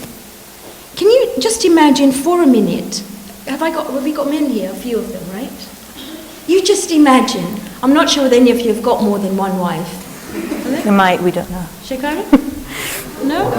You can ask them for sure. I'm asking you. Can we take a vote? Just imagine. 1, 2, 1 is good. 2, 3, 4. How are you going to manage? You're so quiet. I'm not, this takes a lot more than this. So I would actually say yes and no. Yeah, they're not. I'm going to leave it like that. Yes, but. Can you go against the Quran? Come on. Okay, so the second part, considering the same verse and gender equality, should women be allowed more than one husband? Yes.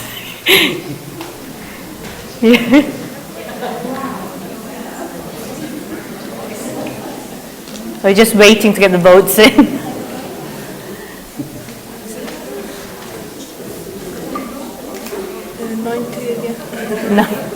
Okay. 95. Most people said no. Maybe someone who said yes from the...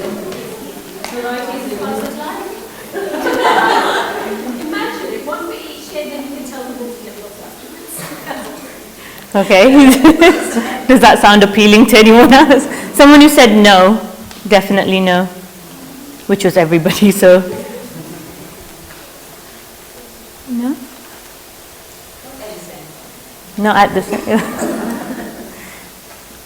Panelists, yes or no? Definitely not. Use your thing. I don't think women, and I know you're going to have a, I don't know. Women are not emotionally capable of handling more than one man. They're not. So can a man tell you what you're emotionally capable of doing and not doing? No? Okay. Although I say no, he can't. He's assuming again. Like all other men do. You see how calm I was in my response, and see how it's Okay, if it was to do with context, what about places like India where there might be more men to women because of female infanticide? Isn't there then a need for one woman to marry more than one man? The female infanticide, and then there are fewer females and more men, right? Yes, of course. No. Yeah. She can compartmentalize love, and her whole aspect of marriage is based on love. Okay. If you look at the human psyche, then you will find men are able to compartmentalize, and you can look it up. There is a thing in the brain that allows them that. A woman cannot. It's very difficult for her to compartmentalize the same love. That's my 2 pennies worth, okay.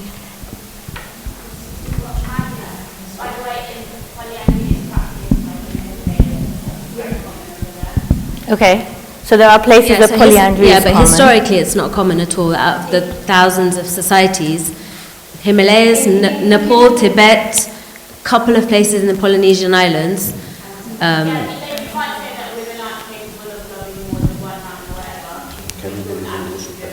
Yeah.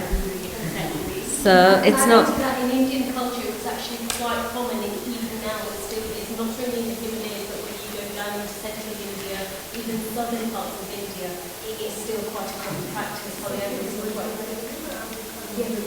So maybe some women can handle it, and Or maybe that's just, the society that they've grown up in, and maybe because in these areas of Nepal and Tibet, usually it's called fraternal polyandry, where they marry brothers in order to keep the land in the family and in order to keep all the heirs within the family. And, so it could be coercion into marrying all the brothers, not necessarily something they can handle or want. So when men want more than one wife, it's something totally different. But if women are doing it, they must be coerced into it, or they just can't handle it. You said no. I think women can't handle more than one man at the same time, emotionally. Did I say that a little while ago? That shows consistency. That shows amazing consistency in a man.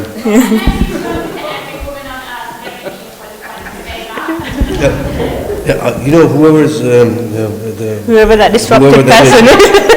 What Nazmina was saying was that from the time we witness the history of mankind on the face of this earth, we have seen either polygamy or monogamy as the prevalent norm that has sustained the growth of the human society.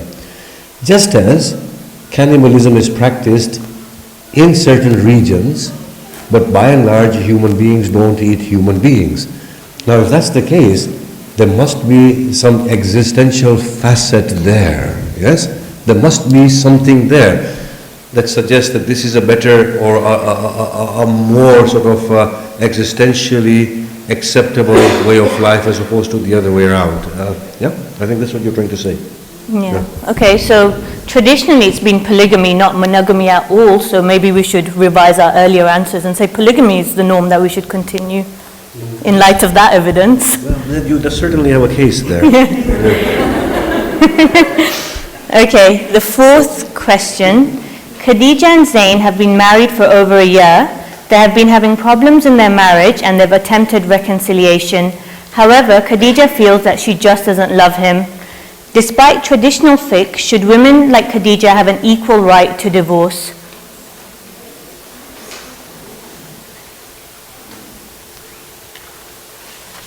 You people aren't controversial enough. Is that a no? There's no. 100% of people say yes. Okay. Does anyone want to say why? Don't you think women are a bit too emotional? Like they just want to get divorced all the time? Should they have this right? No? Yes? No brainer. She's the one who proposed to me. She can out. Okay. Vote yes or no.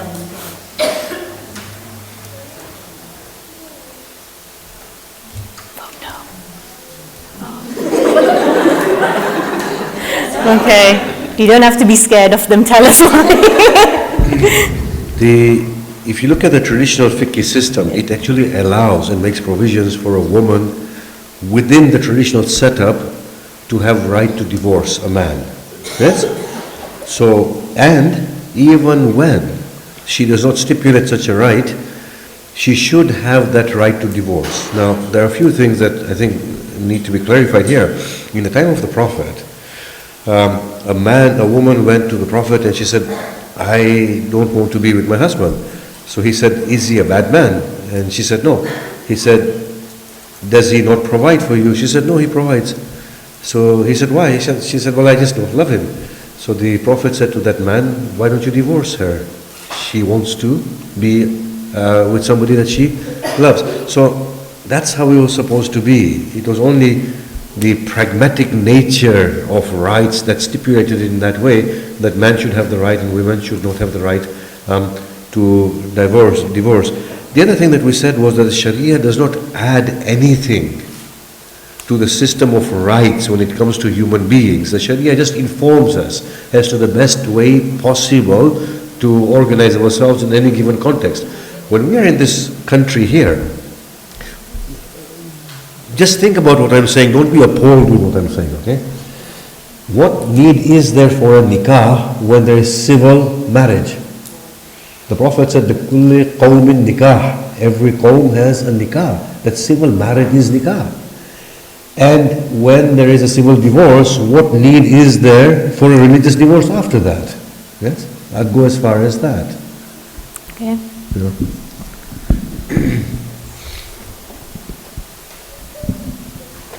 Yeah, I feel like Islam has given a woman equal right to divorce in that you've got the system of khul' that comes along with the dowry system. They're very closely intertwined.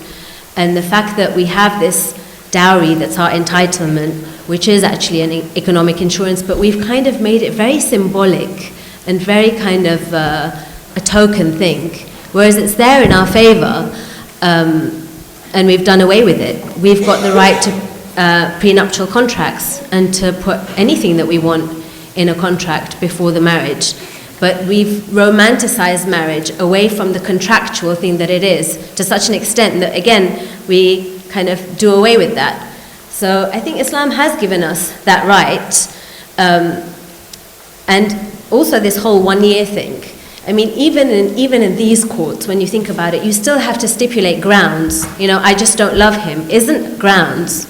You know, you have to have grounds for unreasonable behavior or, 2 years of separation or this or that. It's not as simple in any court of law to just divorce. And so, and in a lot of legal systems that give man that talaq, like in Islamic countries where a man is allowed to just divorce his wife, now there are financial penalties or some kind of holding him to task for just divorcing without grounds. So what this boils down to is a discussion of grounds for divorce, where he's allowed to just divorce without grounds and she's not. Now, civil codes and judicial law are putting reforms in place in divorce laws that even men cannot just divorce without grounds, that they're penalized for doing so, and women do have the right within judicial law, which, as Shaykh said, is there and can act as law not independent of Islamic law. I'm going to look at this a little bit differently. I've seen on your question you've got attempted reconciliation. Now I do counseling, and most of the problems, or many of the problems that arise within young couples is in the first year. After the honeymoon is over and the first few months are over, then suddenly you fall down to earth with a bit of a thud. And you do get them coming back and telling you, I don't love him or I don't love her. But it needs far more, and just playing up what Nazmina said, it needs far more than just an easy, I'm going to divorce you. The equal right to divorce, and definitely the woman or the young lady definitely needs a lot of talking to, because this comes up so often, and it cannot be as easy as it sounds here. I find it more from the women saying, I can't do this anymore. Again, it boils down to the same thing we've been talking about, when the man suddenly decides he can now control. So there's a lot more to this than meets the eye. It's not just the judicial, the contract, the everything. There's a lot that needs to go into this. We probably see at least 2 a month, if not more, who will come back and say, I just don't love him. It's not as simple as what you've got down here. Okay. If it was looking at it from a completely different point of view. If it was the other way around, would he be allowed to divorce her without? No, okay. They need to be talked to too. But I see more from the girl side, because you've been brought up as independent individuals, and then suddenly there's this massive control going on, because he goes back to his roots, what he sees with his father.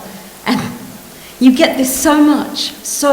It's more than just a question on here based on fiqh or whatever it might be.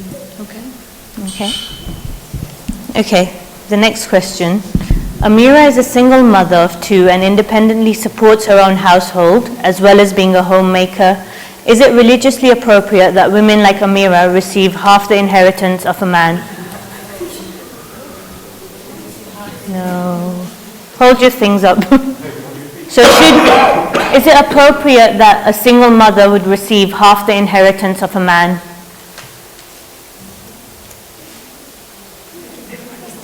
Okay, everyone needs to vote. So yes, you're saying that it's appropriate that she only receives half the inheritance? Okay, so does anyone want to change? So what is it? 80-10, 90-10? Huh? From her father, her parents? Everyone needs to hold it up again. Okay. Can everyone hold it up again? You're still deciding. I'm going to start doing a countdown. Does anyone think it is religiously appropriate? No. No, nobody at all thinks it's appropriate that she should receive half the inheritance, even though that's the religious stipulation. Okay. Why did God get it so wrong then? If that's the case. Where's the camera?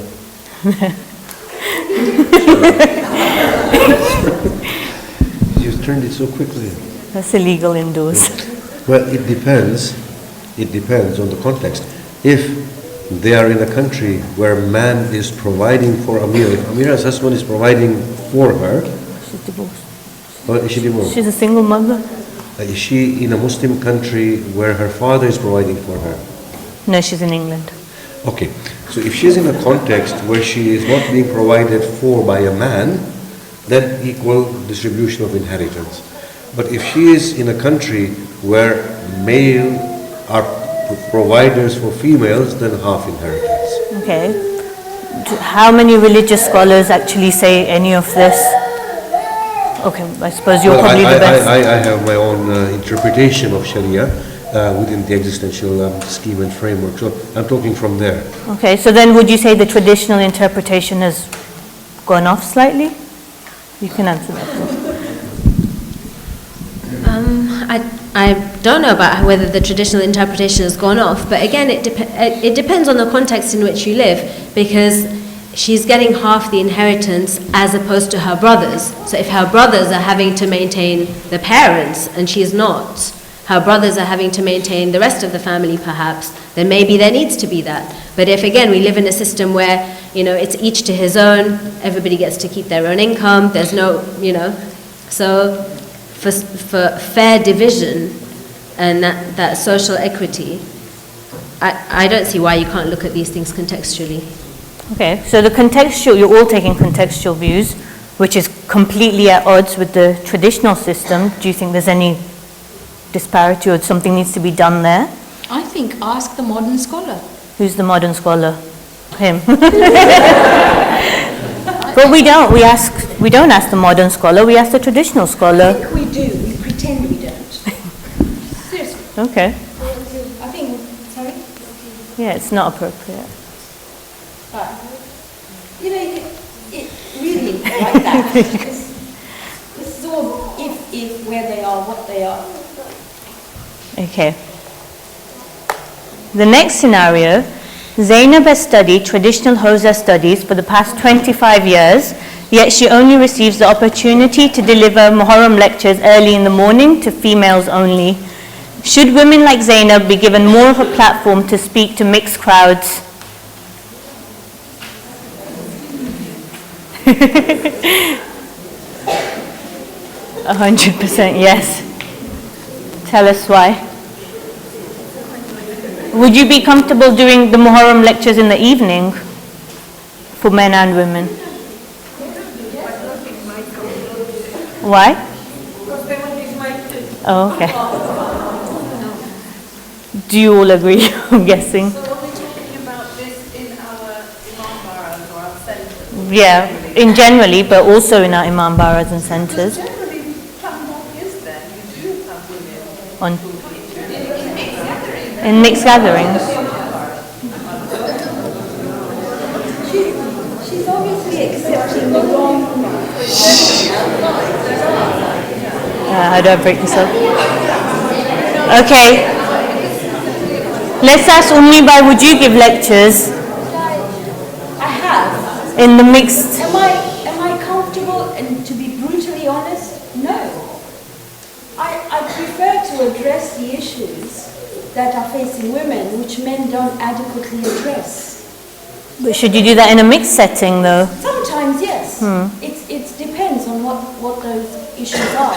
But the majority of issues that we need to be able to address to the women, the men don't address, they cursory go over it. Such as? And therefore it's quite important to address them, and these opportunities to be able to address the women are few and far between. I mean, this young lady, Zainab, is it? She's obviously accepting the wrong invitations in the wrong places. I'm sure there are places which will be okay. And today, with the media, you don't need to be in front of men. You can just be in front of a camera, and they can listen to you if they want to.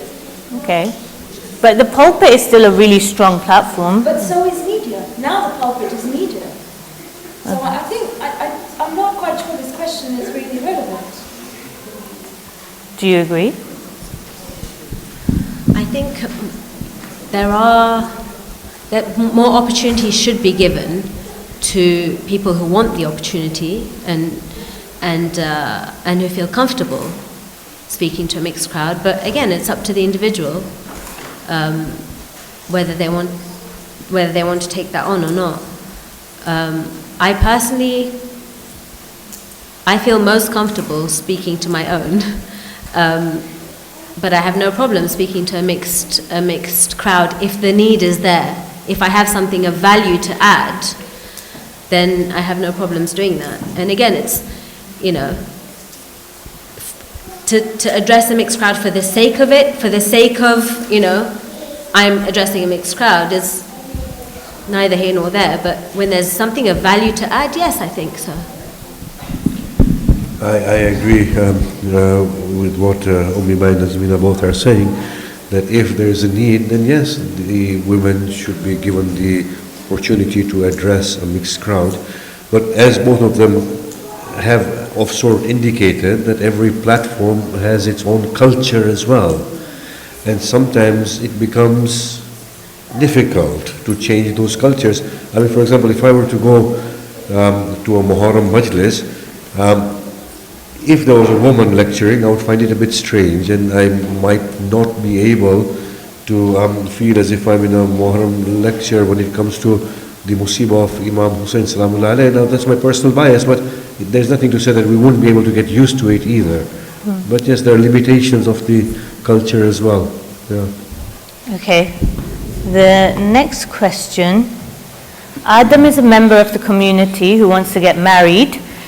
He feels that he hasn't had the opportunity to meet someone in his own community and eventually marries outside. Should Islamic institutions be doing more for Adam to potentially meet his Eve? So for marriage.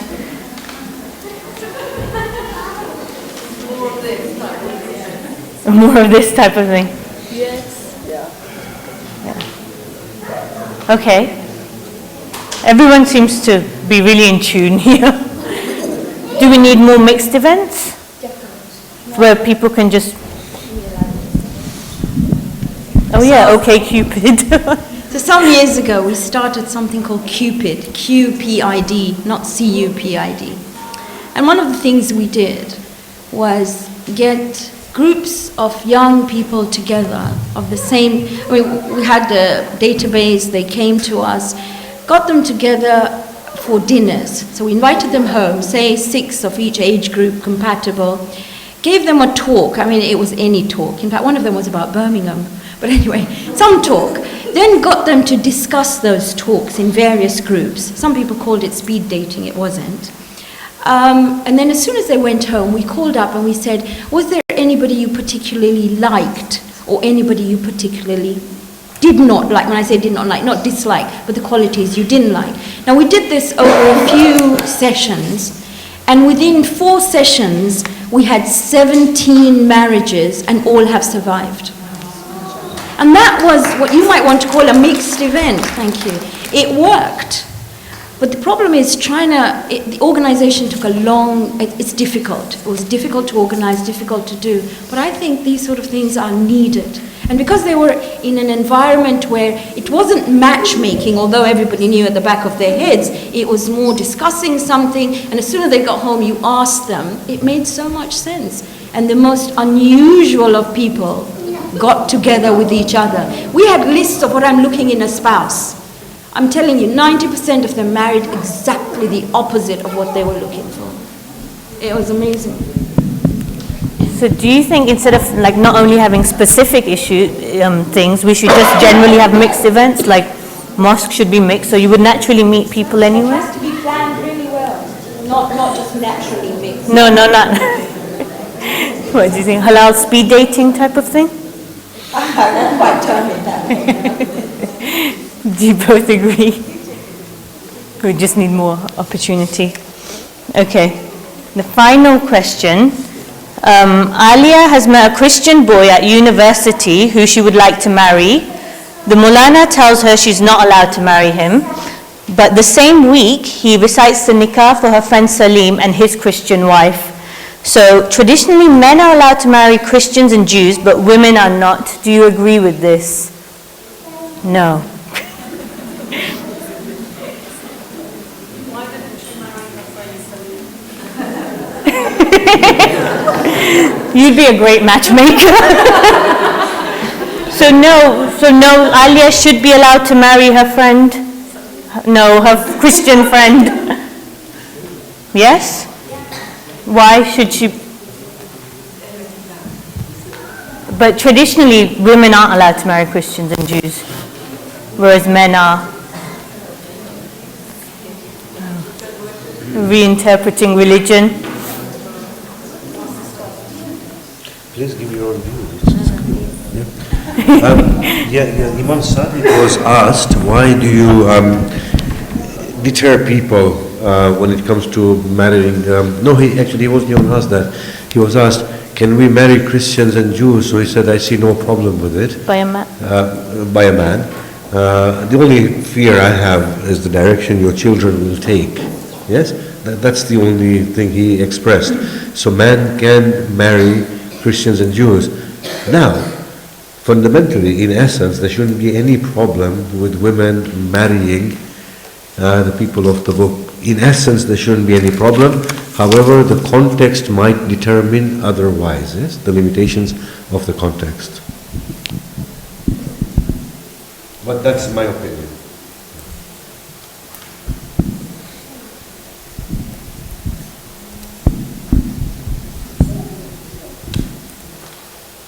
I was reading up about this, and it was interesting that when these questions were posed to scholars as to, because there's a stipulation traditionally that even if a woman, if there's a couple, a Christian couple say, and they've been married for years, but the woman converts to Islam, that she is to separate from the man that she's been married to.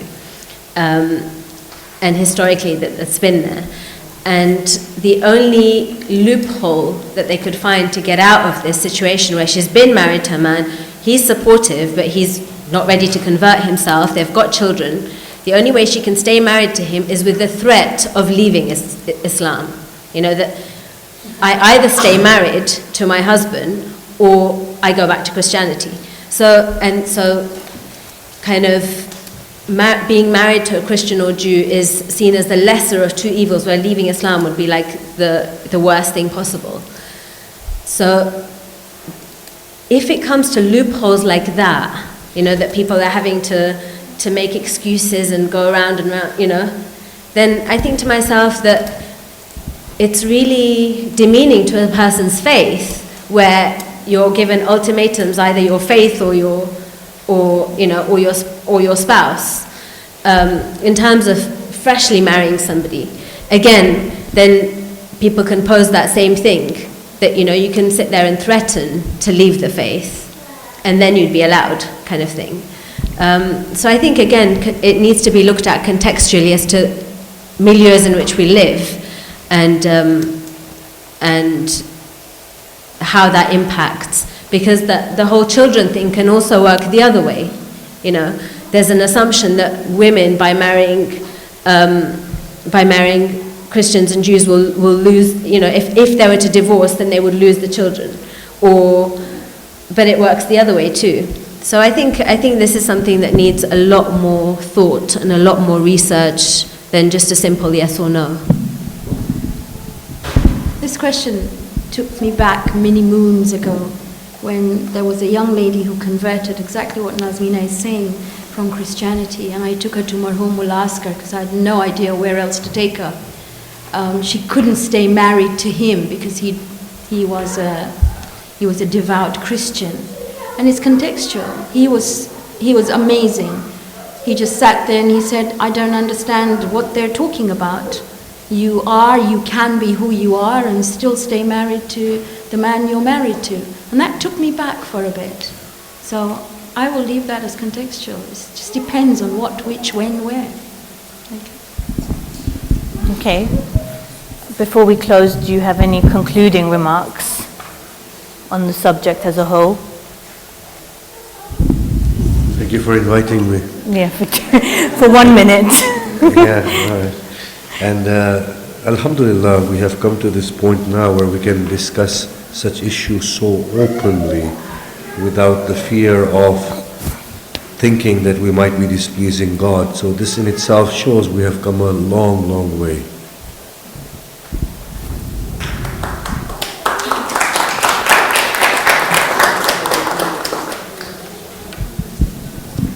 Yeah, I agree with Shaykh Arif that, you know,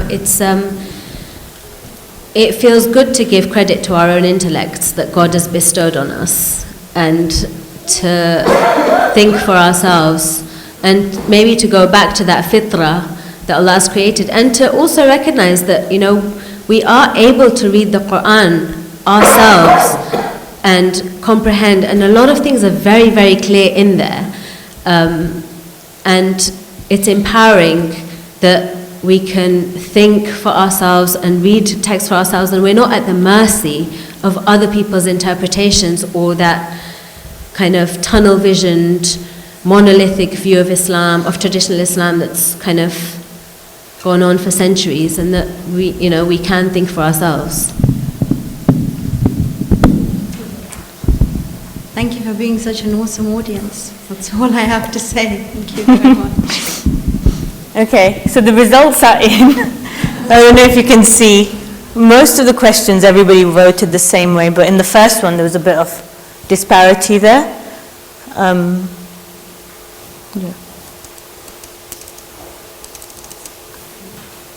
Okay, never mind. You remember what the answers were, don't you? Okay. So the main purpose why we had this event was to try to get audience to participate, so we can try to understand how people feel about issues that affect their lives. Now, currently, the setup we have, how you were talking about it, is we go to mosque, we listen to a lecture where usually these are not the answers we get. We get a traditional answer and a traditional justification, and we don't even have the chance to maybe ask questions. Maybe today this isn't so productive or beneficial, and formats like these are better. So it was quite reassuring to have this event and see so many women attending. The fact that men haven't attended an event called Are We Equal just shows where the problem is. Okay. Obviously there are issues where people have all voted one way, but the traditional answer or the scholar's answer might be another way. Now either this means that we don't understand why the answers are the way they are, and we need somebody to come and explain to us maybe why Islam allows men to have 4 wives and not women. Or, in the other hand, maybe there's issues which are real concerns to us and we need them to be readdressed and reinterpreted by the scholars. So something as simple as the issue of inheritance, it's very easy to give that textbook answer and say, well, the men are responsible for the women and that's why, but in the real life that's not what happens. It's far more complicated, and so we need people to take this into consideration. Now, if you have suggestions of what to do or even some feedback, there's a feedback form right at the back in the conference room.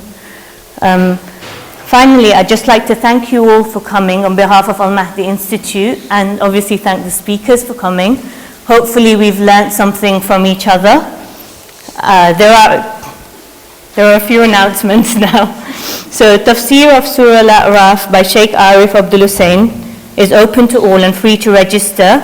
Register on almahdi.edu, on our website basically.